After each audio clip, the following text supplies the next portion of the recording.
noches a todos y sean bienvenidos a un nuevo capítulo de Expedientes Misteriosos. Mi nombre es Sebas y el día hay un nuevo caso del cual se ha estado hablando recientemente. Debo decir que me esmeré muchísimo en esta investigación en cuanto a tratar de encontrar teorías o hipótesis, pues el caso es un poquito complejo. Pero bueno, estoy muy emocionado por contarles esta historia, la cual conmocionó a Italia y a todo el mundo en general. Por aquí les dejo mis redes sociales donde publico contenido extra y lo más importante que es que se suscriban allá abajo para ver más videos así. Y bueno, este video va a estar un poquito largo, así que preparados o no, comencemos.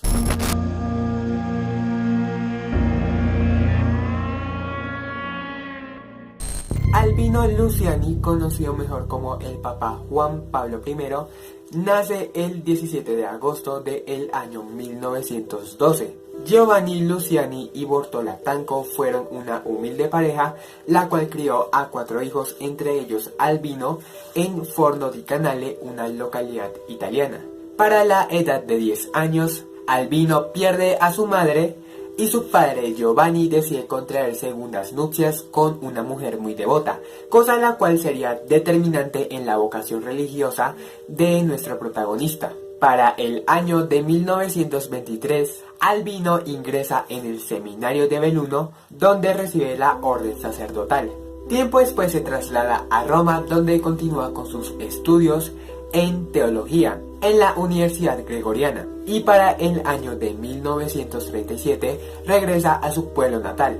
Ejerció como profesor y director en el seminario de Belluno, antes de ser nombrado obispo de Vittorio Veneto en 1959 y patriarca de Venecia 10 años después. Para el año de 1973 obtiene el cardenalato e ingresa en la Congregación para los Sacramentos y el Culto Divino, y también se convierte en vicepresidente de la Conferencia Episcopal Italiana, y también publica su primer libro llamado Illustrissimi. Llega así el 26 de agosto del año 1978, cuando un conclave inusualmente corto eligió a Albino Luciani como el 263º sucesor de San Pedro. Es así como se convierte en el primer papa con un nombre doble, ya que eligió el nombre de 2 sucesores, entre ellos el Papa Pablo VI y el Papa Juan número 23, como una forma de homenaje a sus predecesores.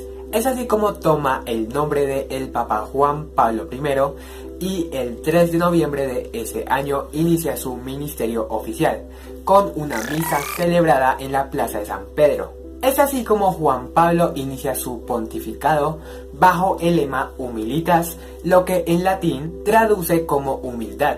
Básicamente lo que quería hacer este hombre era reformar la iglesia con el objetivo de volverla mucho más cercana tanto a sus fieles, el pueblo y en especial a las personas humildes.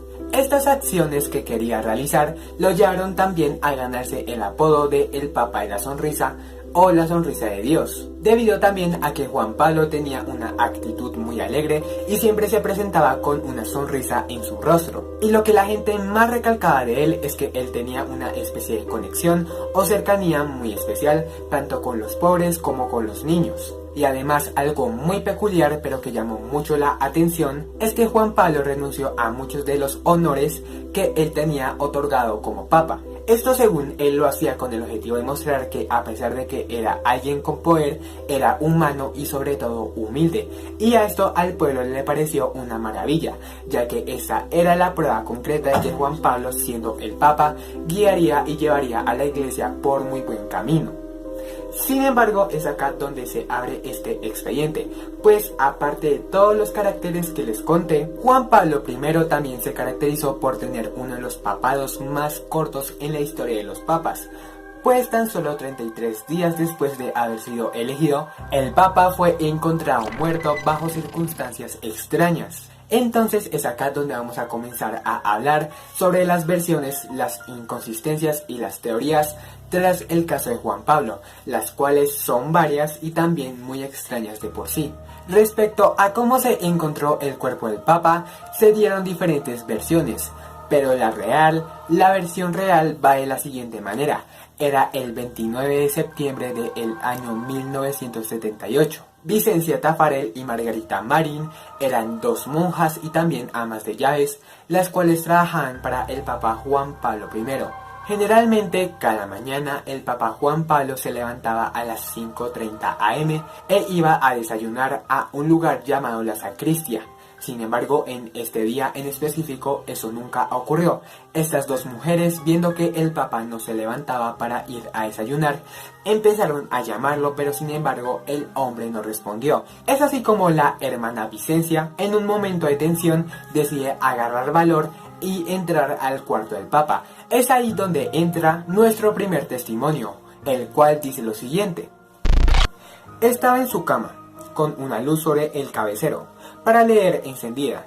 Tenía las piernas extendidas y los brazos sobre las sábanas. Estaba en pijama y entre las manos agarraba unos papeles. La cabeza estaba girada hacia la derecha con una ligera sonrisa.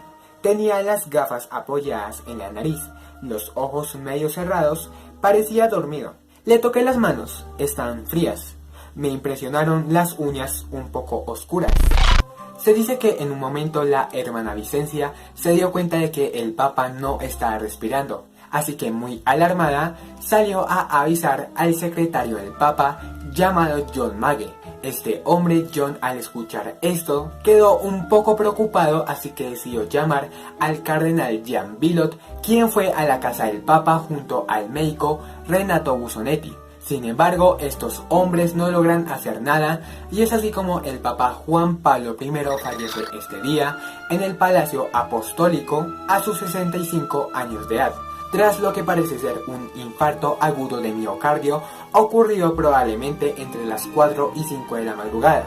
Sin embargo, poco después de la muerte del Papa, mucha gente comenzó a dudar la manera en que falleció, ya que las versiones y los testigos no coincidían entre sí, haciendo que poco a poco el caso se fuera desdibujando y haciendo pensar que no todo era lo que parecía ser. Entonces es acá donde iniciaremos con las teorías tras el expediente de Juan Pablo I. La primera teoría, y como la más típica en este tipo de casos, es que la muerte de Juan Pablo fue por causas naturales. Hay una periodista llamada Estefanía Palasca, la cual escribió un libro llamado Papa Luciani, Crónica de una muerte. Para hacerlo, su autora tuvo acceso a documentos inéditos del Vaticano y también tuvo acceso a una entrevista con la hermana Vicencia, quien fue la primera persona que encontró el cuerpo del Papa sin vida y también dio el testimonio que les conté ahorita. Se cuenta que la autora del libro encontró unos documentos los cuales desvelaban que la tarde antes de que el Papa fuera encontrado muerto, este sintió un extraño dolor en el pecho. Sin embargo, no quiso darle importancia y tampoco quiso llamar a un médico. Aún así, esta molestia solo duró 5 minutos y cuando el Papa se sintió mejor, continuó con su rutina. Y por otro lado, Falasca también encontró registros clínicos los cuales evidenciaban que en 1975 Juan Pablo ya había sido tratado de una molestia cardiovascular y que fue también atendido con anticoagulares. Entonces esa es la teoría principal, la cual dice que el Papa murió por causas naturales. Sin embargo, días después de la tragedia, comenzaron a surgir inconsistencias, las cuales dieron a pensar que probablemente el Vaticano estaba ocultando algo, inconsistencias que obviamente voy a mencionar. La primera inconsistencia es que el Vaticano se negó por completo a dar detalles acerca de la muerte del Papa Juan Pablo I. Y por otro lado, el Vaticano tampoco permitió por ningún motivo que se hiciera una autopsia, pues puede tener sentido porque estamos hablando de un papa, pero entonces la pregunta es, si no se hizo una autopsia, ¿cómo se supo que la causa principal de la muerte fue un infarto? Por otro lado, y como es obvio en estos casos, se dio un comunicado a los medios para anunciar la muerte del Papa. ¿Qué pasó? Que en el primer comunicado que se dio, se dijo que la primera persona que había encontrado al Papa muerto no fue esta ama de llaves, sino que fue el secretario del Papa, John Magee. Obviamente este cambio de versión comenzó a causar sospechas en las personas, Sin embargo, después salió el Vaticano a defenderse diciendo que John Magee les había dicho a estas dos amas de llaves que no contaran su versión de la historia, pues en esa época estaba mal visto que una mujer, aunque fuera monja, entrara a la habitación del Papa, aunque es un poquito extraño ese cambio de versiones. Por otro lado, en el momento de la muerte del Papa, de su habitación desaparecieron varias pertenencias, entre ellos su testamento, unas gafas y unos zapatos, y extrañamente nunca se dio explicación lógica a la desaparición de esos objetos. Está también que al doctor Renato Busonetti, es decir, el doctor que atendió al Papa Juan Pablo a la hora de su muerte, a él únicamente se le permitió hacer un examen rápido y de forma superficial, y evidentemente con tan poco tiempo uno no puede definir que la causa oficial de la muerte haya sido un infarto, y para saber la causa oficial de la muerte se hubiera necesitado una autopsia, cosa que en esta ocasión no hubo. Otra cosa que ocurrió es que también fue muy extraño el afán o la prisa por querer embalsamar el cuerpo del Papa. Para quienes no conocen este dato, es como tradición de que cuando un papa fallece no se le entierra ni se le crema, sino que cuando un papa muere lo que hacen es embalsamarlo o momificarlo. Y para hacer este proceso, por así decirlo, se tienen que esperar más de 24 horas, que pasó que en el caso de Juan Pablo I no se esperaron más de 24 horas, cosa que va en contra de la legislación italiana, pues se pensó que se debería haber esperado más de 24 horas como se hizo con otros sumos pontificios fallecidos, pero coincidencialmente o extrañamente en esta ocasión no hicieron esto. Otra inconsistencia que hubo es que poco antes de ser nombrado papa, Albino tuvo un examen médico completo en el que se comprobó que el hombre gozaba de buena salud, y además muchos afirman que de saber que le quedaba poco tiempo de vida, Juan Pablo no hubiera aceptado el papado. Hay otra inconsistencia que para mí es la más extraña de todas y la que me confirma que sí pudo haber algo extraño tras este caso, y es que, como les conté antes, Juan Pablo I había fallecido aproximadamente a las 5 de la mañana. ¿Qué pasó? Que tiempo después salió una versión nueva dada por el Vaticano, la cual decía que la hora exacta de la muerte de Juan Pablo fue a las 11 de la noche del día anterior, es decir, el 28 de septiembre. Se cuenta que esto facilitó que a las 11 de la noche del día siguiente, ya pasadas las 24 horas de la hora que dio el Vaticano en la que supuestamente el Papa Juan Pablo había fallecido, pudiera ser embalsamado. Es decir, que básicamente el Vaticano cambió la hora de la muerte del Papa Juan Pablo para utilizarla a su favor y embalsamarlo mucho más rápido. Sin embargo, no se sabe la razón o el porqué de estas acciones tan raras. Incluso los encargados de embalsamar al Papa dijeron que al examinar el cuerpo, este no presentaba signos de haber muerto 24 horas antes, sino que parecía que había muerto en menos de 24 horas, es decir, aproximadamente entre las 4 o 5 de la madrugada. Y número 2, los encargados también dijeron que no se les permitió por ningún motivo retirar la sangre y los órganos internos del cuerpo del Papa, cosa que es normal cuando un Papa fallece y lo van a embalsamar, que le retiren la sangre y los órganos internos del cuerpo. ¿Qué pasó? Que con Juan Pablo esto no se hizo. La gente conspira y dice que probablemente no sacaron ni los órganos ni la sangre del cuerpo, ya que con una pequeña muestra de sangre hubiera bastado para saber si el Papa había muerto de una manera diferente, y que por eso no se permitieron estas acciones. Entonces es en este punto donde entran las teorías conspirativas, las cuales afirman que probablemente el Papa Juan Pablo I tenía enemigos, y que estos enemigos fueron los autores de su muerte. Por ejemplo, esta segunda teoría viene de la mano de un autor llamado Lucien Gregory, el cual ha escrito ya varios libros hablando sobre el posible asesinato del Papa Juan Pablo e implicando como principales culpables a la CIA y a Rusia, específicamente el KGB soviético, para atentar contra la vida del Papa, Como les conté anteriormente, Juan Pablo tenía como objetivo renovar la iglesia en diferentes aspectos. Se dice que comenzó a haber una especie de temor tanto en la CIA como en el KGB, ya que pensaban que Juan Pablo I, al querer hacer la iglesia más cercana al ciudadano, pensaba destituir del poder de la iglesia a algunos entes. Entonces básicamente la CIA y el KGB pensaban que el Papa quería quitarles parte o todo el poder que ellos tenían en la iglesia. Entonces, por temor a perder el poder que ellos tenían en la iglesia, la CIA y el KGB se unieron con otras conexiones de funcionarios ultraconservadores de la iglesia y el Vaticano como tal, los cuales percibían que Juan Pablo iba a ser un papa progresista y por ende un peligro potencial para ellos. Entonces decidieron unirse y crear un complot para asesinar al papa Juan Pablo I, para así evitar que éste les quitara parte o todo el poder que ellos tenían en la iglesia. Sin embargo, esta teoría no tiene tanto fundamento, entonces únicamente se las quería contar, pero la vamos a dejar hasta ahí. Hay una tercera teoría que para mí es mucho más creíble y básicamente dice que el Papa sí fue asesinado y que la orden de su ejecución, por así decirlo, la dio la Orden de los Masones.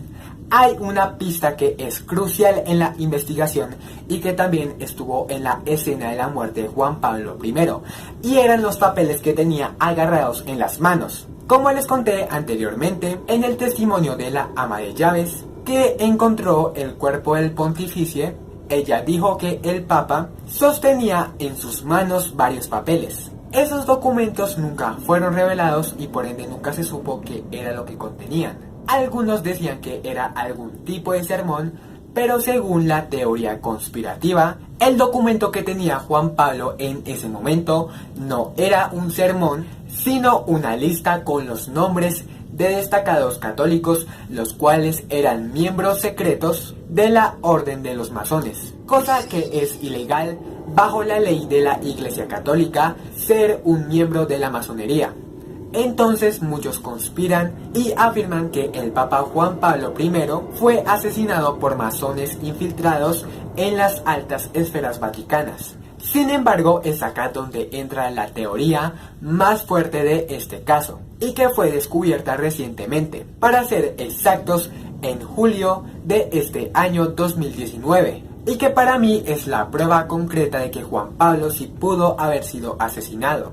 Pues un sicario después de 40 años confesó haber estado involucrado con la muerte de Juan Pablo I. Lo que se cuenta básicamente es que Anthony Raimondi, ex integrante de la Mafia Colombo de Nueva York, confesó en su último libro, When the Bullet Hits the Bone, que ayudó a asesinar al sumo pontífice con cianuro para evitar que saliera a la luz un fraude millonario dentro del Vaticano. En una entrevista con el New York Post, Anthony afirmó que logró acceder a lugares privilegiados de la Santa Sede en el año 1978, gracias a su primo y cardenal, el estadounidense Paul Marcinkus, quien dirigía el Banco Vaticano. Anthony, con tan solo 28 años de edad, tuvo la tarea de seguir y analizar la rutina de Juan Pablo I para saber cuál sería el mejor momento para poder terminar con su vida. Él cuenta que cuando todo fue planeado, Paul Marcinkus le llevó al Papa una taza de té, la cual contenía una alta dosis de Valium, que lo dejó inconsciente, lo que le permitió a Paul Marcinkus comenzar a envenenar al Papa con fuertes dosis de gotas de cianuro. Anthony comentó que al final él no quiso ser quien suministrara el veneno, pues tenía miedo del castigo divino. Él en esta entrevista dijo: había hecho muchas cosas en mi tiempo, pero no quería estar allí en la habitación cuando mataran al Papa. Sabía que eso me compraría un boleto de ida al infierno. Tras suministrarle el veneno, Marcinkus cerró la puerta de la habitación y esperó a que una de las amas de llaves encontrara al Papa ya sin vida. Según Anthony, la razón para acabar con el Papa se debe a que Juan Pablo I había amenazado con exponer un fraude financiero masivo dirigido por funcionarios del Vaticano, estimado en $1.000 millones. Y también, según Anthony, Juan Pablo había prometido expulsar a Paul Marcinkus de su dirigencia en el Banco Vaticano, ya que número uno estaba convencido de que este hombre estaba metido en el fraude financiero y número dos ya había tenido con él varios roces en el pasado y además quería expulsarlo del Vaticano porque lo consideraba una persona ambiciosa y codiciosa. Y aparte de expulsar a Marcinkus, Juan Pablo también quería expulsar a más de la mitad de los obispos y cardenales, ya que él pensaba que muchos de ellos están metidos en este fraude financiero. Sin embargo, lo que causó más impacto en esta entrevista fue que Anthony Raimondi reveló que Juan Pablo II ya conocía todo esto acerca de los fraudes financieros y que también estuvo a punto de tomar medidas sobre las irregularidades en el Banco Vaticano, pero finalmente decidió no actuar al darse cuenta de que su vida podría correr peligro. Sin embargo, hasta el momento esta es una teoría conspirativa más, pues como les digo, hasta el momento no se ha comprobado que lo que este hombre haya dicho sea verdad y se sigue investigando y se ha vuelto un proceso muy largo. Pero desde mi opinión yo sí siento que estos hombres sí tuvieron algo que ver con la muerte de Juan Pablo, pues por un lado están las inconsistencias que no tienen nada de sentido y por otro lado estamos hablando de gente muy poderosa dentro del Vaticano. Estos hombres pudieron mover ciertos poderes o también convencer testigos o incluso eliminar pistas, todo con el objetivo de no ser inculpados. Respecto a lo que ocurre en la actualidad, el cuerpo de Juan Pablo I reposa en las grutas del Vaticano. Y por otro lado, el Vaticano sigue sosteniendo hasta el momento que la muerte de Juan Pablo fue por causas naturales y este expediente queda cerrado por completo. Aspiro y cruzo los dedos a que les haya gustado el video de hoy. Si fue así, no olviden darme manito arriba. Me gustaría que me dijeran si conocen algún detalle sobre este caso o alguna teoría que yo no mencioné acá porque yo no me las sé todas. Así que coméntenlo ahí abajo. No olviden que por acá les dejo mis redes sociales donde publico contenido extra. Y lo más importante que es que se suscriban allá abajo para ver más videos así. Eso fue todo por hoy. Muchas gracias por verme, los amo mucho y espero tenerlos acá en un próximo video. Pero antes no olviden soñar con fantasmas, así que chao.